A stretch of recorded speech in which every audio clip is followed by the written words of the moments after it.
Então, eu tô aqui hoje com a Catiane, que é psicóloga de orientação psicanalítica, doutora em psiquiatria e pós-doutora em psiquiatria genética, e ela vai nos contar um pouco como que funciona a entrevista na prática clínica infantil.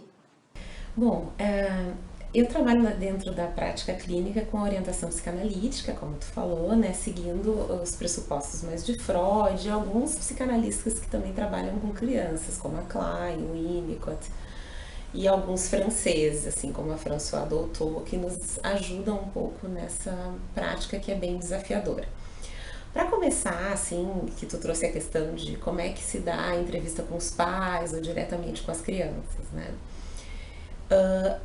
Então, não tem regra, eu acho, para essas questões, mas hoje em dia eu considero que é indispensável a participação dos pais dentro do processo de avaliação, né? E depois de psicoterapia também. Na avaliação, quando as crianças são menores, em geral eu converso com os pais primeiro, podendo ver o histórico da criança, o motivo pela busca do tratamento, o que já aconteceu, né, na vida daquela criança até o momento. Uma questão que eu acho bem complicada, mais complexa quando a gente atende aos pais, é em caso de pais separados, assim, que sempre tem, às vezes, algumas divergências, às vezes a separação não se deu de um jeito muito tranquilo, e daí tem essa necessidade de conversar com um primeiro e depois com o outro, não é possível fazer entrevista com os dois juntos. Já aconteceu de eu começar a entrevista com os dois juntos e ter muitas brigas, e não ser possível finalizar. Então, depende de cada caso, a gente vai montando o melhor jeito de conduzir esse processo. Em relação às crianças maiores, pré-adolescentes e até adolescentes, eu vou avaliando conforme a demanda, conforme cada situação. Em adolescentes, às vezes eu converso primeiro com o adolescente, né? Combino mesmo que o pai ou a mãe me ligue por telefone, mas eu converso primeiro com o adolescente para depois falar com os pais. Para ficar bem claro, assim, que o motivo da procura, ou que o paciente em questão é o adolescente, né? Para formar o vínculo, que em geral, às vezes tem uma resistência ao tratamento, ou estão vindo muito em função dos pais. Então eu acho que essas questões vão sendo adaptadas dentro de cada caso, assim. E tem casos mais complexos de crianças com mais dificuldades, que já fizeram outras avaliações, que têm acompanhamento psiquiátrico ou neurológico, que às vezes é preciso mais de uma entrevista, inclusive com os pais, inicialmente, para se inteirar bem do caso e para ver como fazer.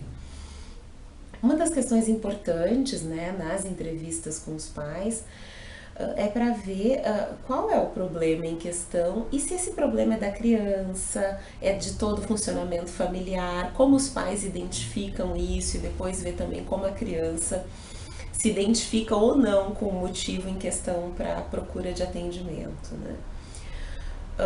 Outra coisa é poder orientar os pais o que dizer para a criança antes de vir para o tratamento ou para a avaliação, que tem que poder dizer que vai conversar com uma psicóloga, o que ela faz, dizer o nome para que eles venham também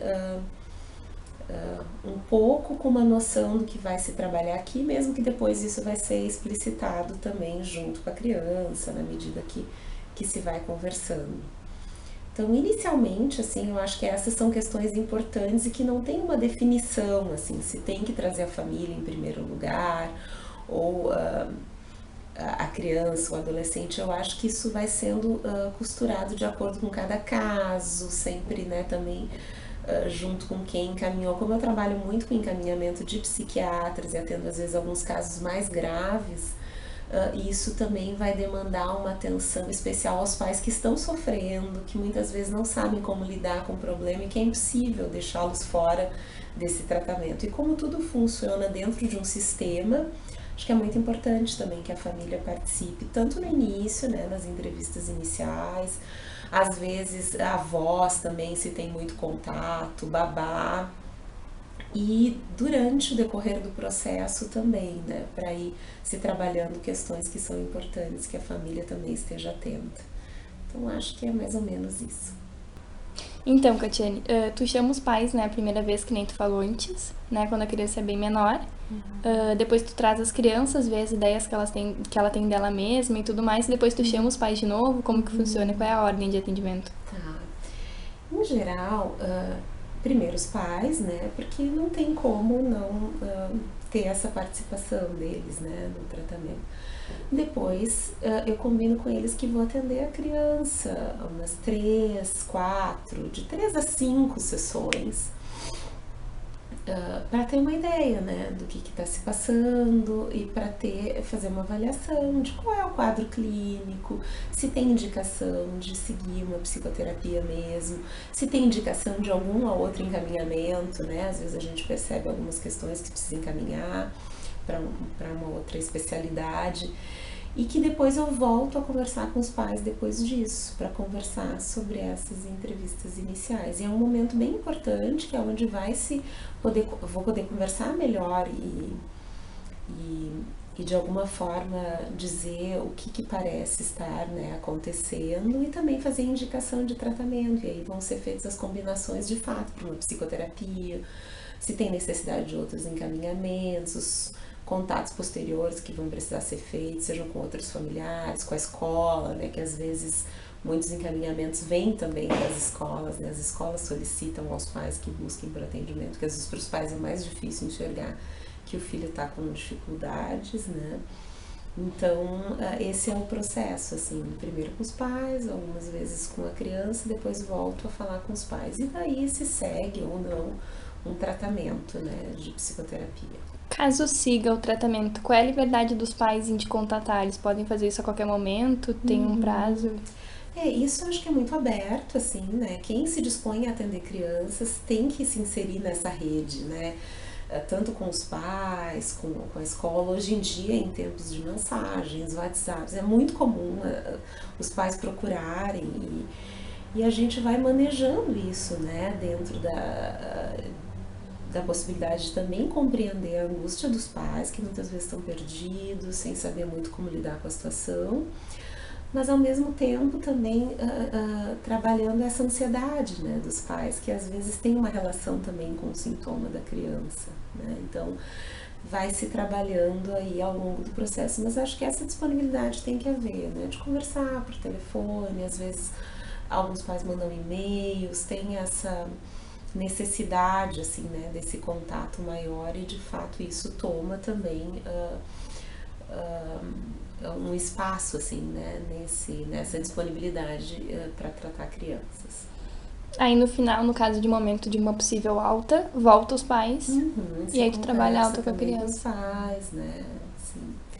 E acho que é muito importante, especialmente assim, para os pais poderem se sentir ouvidos, né, nas suas dúvidas, em geral, né, se a gente está tratando de casos dentro de uma neurose, a gente diz que os pais erram tentando acertar, né, então trabalhar isso com os pais e ver com eles também algumas questões assim que são importantes, que eles se deem conta, e às vezes se dão conta nessas entrevistas de que estão manejando de um jeito que não é mais, né, tão adequado, e possam também ir mudando, que isso tudo vai ajudando no progresso da criança, né, e da família como um todo.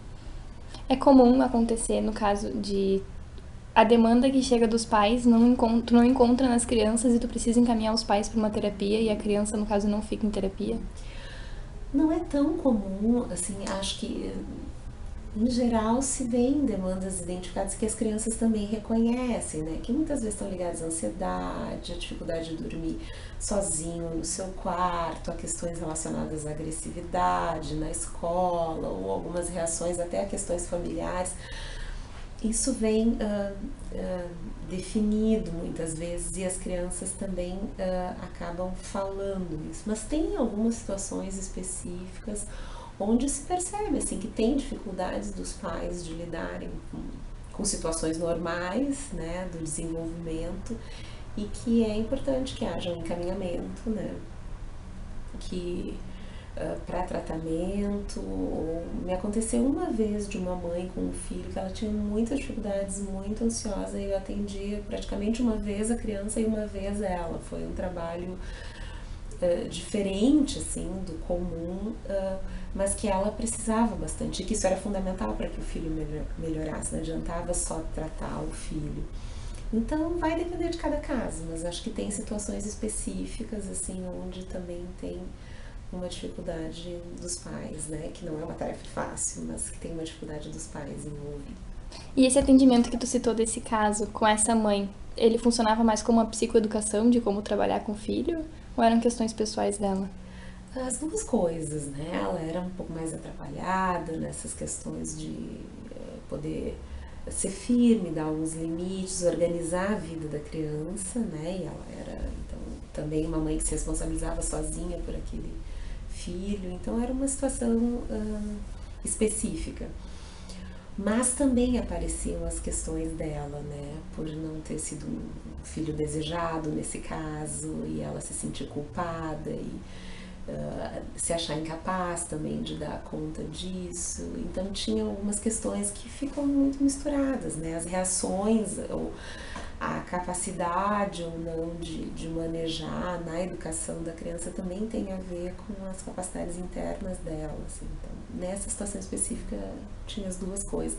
Em alguns casos são mais orientações, né? Mais nessa linha de psicoeducação. E às vezes situações onde tem problemas assim que são muito familiares, também vale a pena pensar no encaminhamento para terapia de família, né? Quando se vê que tem uma questão mais sistêmica familiar envolvida. Também, acho que é isso então. Muito obrigada, viu? Imagina, foi um prazer.